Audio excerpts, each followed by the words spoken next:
जब मराठाओं को पता चला कि औरंगजेब ने छत्रपति संभाजी महाराज को मारने से पहले 40 दिनों तक उन्हें तड़पाया था, औरंग की इस अमानवीय हरकत ने मराठों के दिलों में आग लगा दी।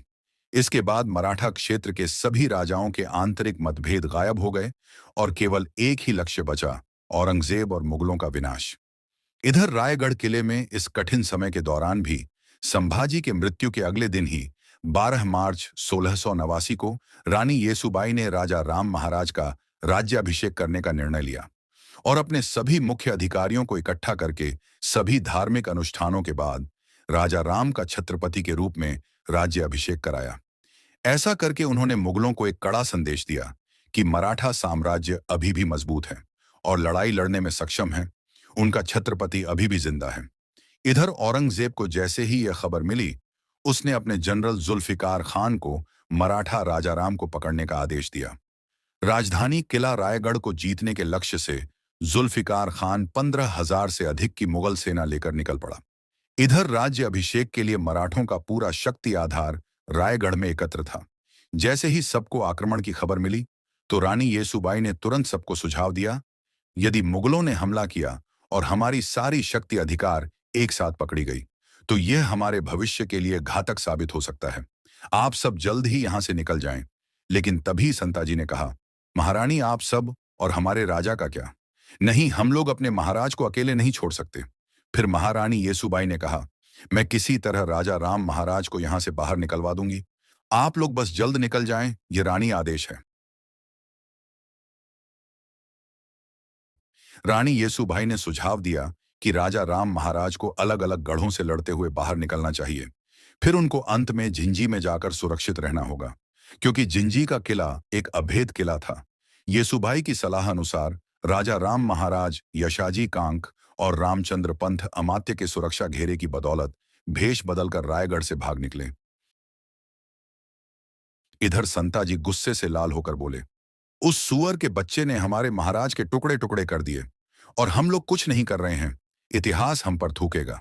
फिर धनाजी ने कहा, आप और आपका कुल महान है संताजी, मैं आपको शीश झुकाता हूं।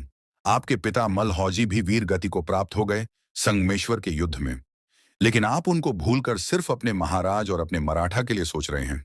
अब आप जो बोलोगे वही होगा। फिर क्या होना था? अब ऐसी आग लगने वाली थी कि औरंगजेब की नींद उड़ने वाली थी। औरंगजेब बाहर निकलकर देखता है कि मराठा के दो बब्बर शेर संताजी और धनाजी और उनके साथी पागलों की तरह मुगलों को काट रहे हैं। उस रात गोरिल्ला युद्ध के उस्ताद मराठों ने सिर्फ 2,000 योद्धाओं के साथ औरंगजेब की विशाल मुगल सेना पर हमला कर दिया। संताजी और उनके मराठों ने उग्र शेरों की तरह हमला किया और मुगलों को बेरहमी से मार डाला। हमले के दौरान मुगल सैनिक डर के मारे चिल्लाने लगे। गुस्से में आकर औरंगजेब अपनी तलवार निकालता है और मराठा सैनिकों को मारने लगता है। तभी अचानक उसके सामने संताजी खड़े दिखते हैं, बिल्कुल गुस्से में लाल। संताजी का चेहरा मुगलों के खून से लथपथ था। उस समय औरंग भी गुस्से में था। दोनों एक दूसरे की तरफ युद्ध करने के लिए बढ़ते हैं। संताजी के एक तलवार की वार से ही औरंग वही गिर जाता है। जैसे ही संताजी उसको मारने वाले होते हैं, अचानक मुगल सैनिकों की ढेर संताजी को उलझा देती है। मौके का फायदा उठाकर औरंगजेब अपनी जान बचाकर भाग जाता है। मराठों ने एक के बाद एक मुगल लाशों का ढेर लगा दिया। मराठों ने औरंगजेब के सारे निजी तंबू में भी आग लगा दी। उस दिन उसके साम्राज्य का गौरव चकनाचूर हो गया और उसे हमेशा के लिए कायर करार दे दिया गया। एक प्रतीकात्मक जीत के रूप में मराठों ने औरंगजेब के तंबू से 2 सोने के शिखर उठाए और उन्हें सिंहागढ़ किले के ऊपर रख दिया। अगली सुबह जब औरंगजेब ने युद्ध के मैदान को मुगल लाशों से अटा पड़ा देखा, तो वह अविश्वास में बुदबुदाया, या अल्लाह, ये मराठे किस मिट्टी के बने हैं? वे ना थकते हैं, ना झुकते हैं, ना पीछे हटते हैं। क्या हम उन्हें नष्ट करने की कोशिश करते हुए कहीं खुद ही तो नष्ट ना हो जाएं? औरंगजेब इस अपमान से कभी उभर नहीं पाया। इधर मुगल कमांडर जुल्फिकार खान ने रायगढ़ किले पर कब्जा कर लिया, लेकिन राजाराम वहां से तब तक तो निकल चुके थे। लेकिन मुगलों ने संभाजी राज्य की 2 माताओं, उनकी पत्नी येसुबाई और दादी छत्रपति शिवाजी महाराज की पत्नी सकबबाई के साथ उनके पुत्र शाहू जी को बंदी बना लिया। जुल्फिकार खान तुरंत सभी कैदी को औरंगजेब के पास ले गया। जैसे ही यह खबर संताजी को मिली, उन्होंने रायगढ़ किले पर हमला कर दिया। मराठों ने जुल्फिकार खान की सेना को काटकर रायगढ़ किले पर भी कत्लेआम मचा दिया और मुगलों का बेशकीमती खजाना, घोड़े और 5 हाथी अपने साथ पकड़कर पन्हाला लेकर आए। इस तरह कई गोरिल्ला युद्ध ने मुगल सेना का मनोबल तोड़कर रख दिया, क्योंकि मराठों को जब भी मौका मिलता वह मुगल सेना को चीर के रख देते। अब बारी मुकर्रम खान की थी, जिसने छत्रपति संभाजी महाराज को छल और धोखे से कैद किया था। औरंगजेब ने 50,000 रुपये इनाम देते हुए मुकर्रम खान को महाराष्ट्र के कोल्हापुर और कोकण प्रांत का सूबेदार नियुक्त कर दिया था। संताजी और उनके मराठों ने यह प्रण लिया कि चाहे कुछ भी हो जाए, पर उस मुकर्रम खान को जिंदा नहीं छोड़ना है। दूसरी ओर हमारे महाराज राजाराम प्रतापगढ़ से अब वे सज्जनगढ़, सतारा, वसंतगढ़ होते हुए पन्हाला किले तक पहुंचे। अब उन्हें यहां से रानी येसुबाई के कहे अनुसार झिंझी निकलना था। लेकिन औरंगजेब भी राजाराम को पकड़ने पर तुला हुआ था। चतुर औरंगजेब जानता था कि नव राज्य अभिषेक करने वाला राजा राम जान बचाने के लिए झिंझी ही जाएगा। उसने झिंझी जाने वाले सभी मार्गों पर कड़ी निगरानी रखने का आदेश दिया। उसने यह सुनिश्चित करने के लिए गोवा के पुर्तगाली वायसराय की मदद भी ली थी कि राजा राम समुद्र का मार्ग का उपयोग न कर पाए। इधर मराठा में आप कहे तो महाराज इन मुगलों को इसी पन्हाला में दफन कर दें। नहीं संताजी, हमारा कर्तव्य यह है कि महाराज को सुरक्षित झिंझी तक पहुंचाना होगा, क्योंकि फिलहाल रानी येसुबाई और शाहू जी मुगल के कब्जों में हैं। यह लक्ष्य बनाकर चलो, देर से ही सही, पर मुगल साम्राज्य का अंत हमारे ही हाथों होगा। पन्हाला पर मुगलों के आक्रमण की खबर मिलते ही राजा राम और उनके सहयोगी मराठा व्यापारियों के वेश में किले से भाग निकले। सूर्योदय तक वे लोग कृष्णा नदी के तट पर नृसिंहवाड़ी पहुंच गए। उन्होंने कृष्णा नदी पार की और दक्षिण की जाने के बजाय पूर्व के दक्कन की ओर जाने वाले रास्ते पर चल पड़े। क्योंकि मुगलों को बेवकूफ बनाना था, उन लोगों ने झिंझी जाने के लिए एक बार घूमकर फिर कृष्णा नदी पार करने की योजना बनाई। उन्होंने घुमावदार रास्ते का इस्तेमाल किया। महाराज की शिमोगा यात्रा गोकक सवा दटी नवलगुंड, अनेगरी लक्ष्मी शवर हावेरी और हिरे केरूर से होकर गुजरी। शिमोगा पहुंचने से पहले लक्ष्मेश्वर परगना से गुजरते समय वहां के मुगल अधिकारियों को उनकी यात्रा की भनक लग गई और वे अपनी सेना के साथ उनके दल का पीछा करने लगे। यहां उनका सामना वरदात नदी से हुआ। महाराज ने मालोजी घोरपड़े के भाइयों की मदद से इसे पार करके अपने पीछा करने वालों को चकमा दिया, लेकिन आगे बढ़ने पर उन्हें पता चला कि उनका मार्ग मुगल दुश्मन सेना ने रोक रखा है। ऐसी कठिन परिस्थिति में छत्रपति शिवाजी महाराज से प्रशिक्षित शक्तिशाली योद्धा संताजी जगताप और रूपाजी भोसले अपने राजा की रक्षा के लिए तैयार हो गए। शत्रु सेना को रोकने की जिम्मेदारी संताजी जगताप को सौंपकर राजाराम महाराज रूपाजी भोसले के साथ आगे बढ़ गए। एक सिपाही तेजी से दौड़कर आता है और कहता है, महाराज, भारी मुगल सेना हमारी ओर तेजी से बढ़ रही है। राजाराम महाराज तेजी से उठते हैं, चारों ओर देखते हैं। पास खड़े सेना नायक चिंतित हो उठते हैं। तभी घोड़ों की टाप की आवाज और तेज हो जाती है। महाराज, हमें तुरंत निकलना होगा। मुगल सेना हमें चारों तरफ से घेर रही है। इससे पहले कि मराठा सैनिक कुछ कर पाते, अब्दुल्ला खान की विशाल सेना चारों दिशाओं से हमला कर देती है। तलवारें टकराने की आवाज, घोड़ों की हिनहिनाना गूंज उठते हैं। मराठा सैनिक बहादुरी से मुकाबला करते हैं, लेकिन संख्या में कम होने के कारण कई वीर गति को प्राप्त होते हैं। अब्दुल्ला खान कहता है, राजा राम को जिंदा या मुर्दा पकड़ो, किसी भी हालत में भागने ना पाए। मराठा योद्धा अंतिम सांस तक लड़ते हैं और आखिरकार अब्दुल्ला खान की सेना सभी मराठा सेना को बंदी बना लेता है और फिर उन्हें बीजापुर किले में ले जाया जाता है। आखिरकार मराठाओं का राजा राजाराम हमारे कब्जे में है। औरंगजेब को संदेश भेजो कि मराठों का खेल खत्म।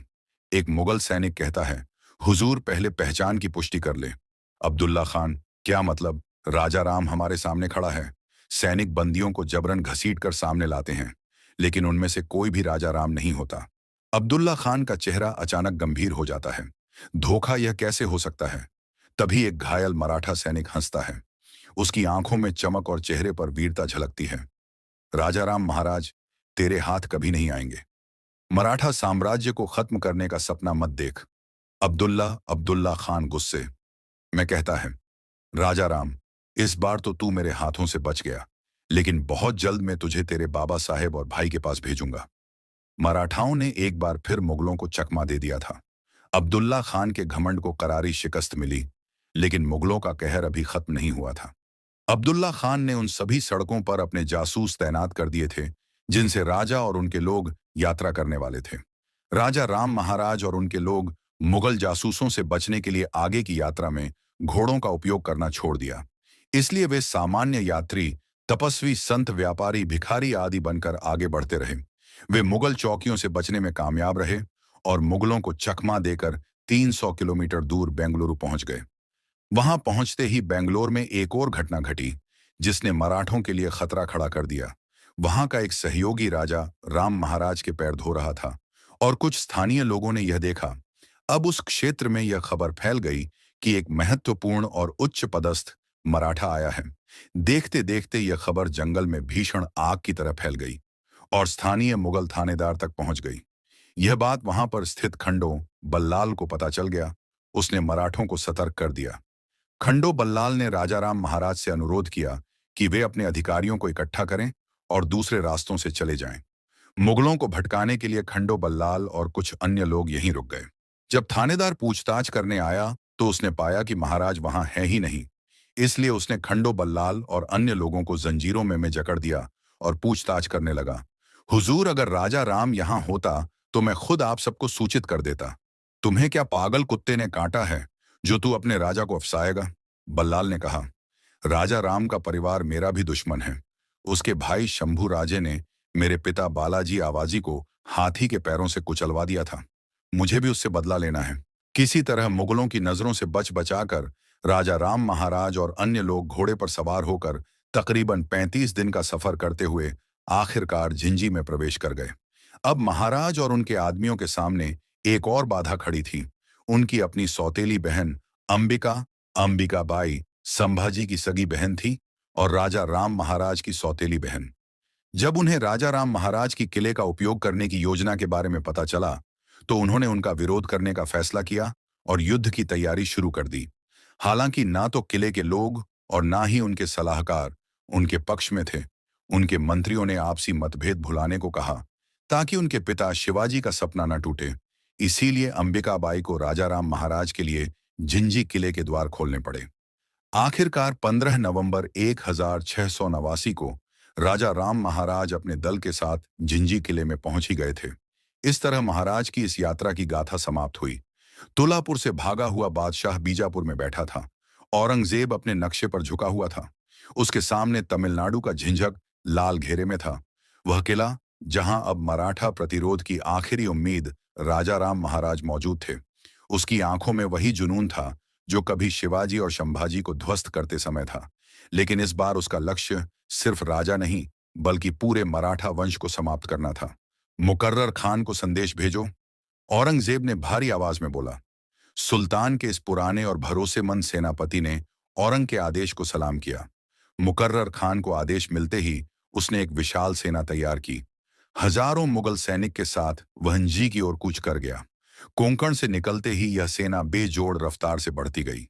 जंगलों, नदियों और पहाड़ियों को पार करते हुए मुकर्रर खान लगभग 800 किलोमीटर का कठिन सफर तय कर चुका था। लेकिन उसे क्या पता था कि उसका यह इंतजार हमेशा के लिए शांत होने वाला था। मुकर्रर खान की सेना जैसे ही झिंझर कुछ दिन की दूरी पर पहुंची, अचानक हवा में शंख और रणसिंघा की गूंज उठी। दूर पहाड़ियों से उठता धूल का गुब्बार देखकर मुगल सैनिक सतर्क हो गए। यह कोई और नहीं था बल्कि यह मराठों की छापामार युद्ध नीति का प्रचंड प्रहरी थे। संताजी, मां भवानी ने हमारी सुन ली। शिकार खुद शिकारी बनकर यहां पहुंचे हुए हैं। तो वो तू ही है संताजी, जिसका आतंक फैला हुआ है। याद है, एक आतंक और था, शभा, वह भी बहुत उछलता था, जिसको मैंने हमेशा के लिए शांत कर दिया। वह धोखा था, वरना तुम्हारी नस्ल शंभू राजे को पकड़ना तो दूर, पैर की धूल चाटने के लायक भी नहीं है। तो आजा, आज देख लेते हैं कौन किसका तलवा चाटने लायक। दिसंबर 16,689 के अंत में मराठा सेना ने मुकर्रर खान की विशाल सेना को गाजर मूली की तरह काटकर तबाही मचा दी। भयंकर युद्ध के दौरान संताजी घोरपड़े ने व्यक्तिगत रूप से मुकर्रर खान के साथ युद्ध किया। जब मुकर्रर संताजी का सामना नहीं कर पा रहा था तो वहां से भागने लगा। संताजी ने उसका पीछा किया। मुकर्रम खान, तुझे मैं मृत्यु के घाट नहीं उतारूंगा। जिस तरीके से तुमने हमारे महाराज को 40 दिन तड़पाया था, उसी दर्द को आज तू महसूस करेगा जब बच सकता है तो बच ले। मुकर्रर खान के घाव इतने गंभीर थे कि उसके बचे हुए सैनिक उसको उपचार के लिए ले जाने लगे, लेकिन मुकर्रर खान की वही दर्दनाक मौत हो गई। मुकर्रर खान की मौत के साथ मराठों ने छत्रपति संभाजी महाराज की शहादत का बदला लिया।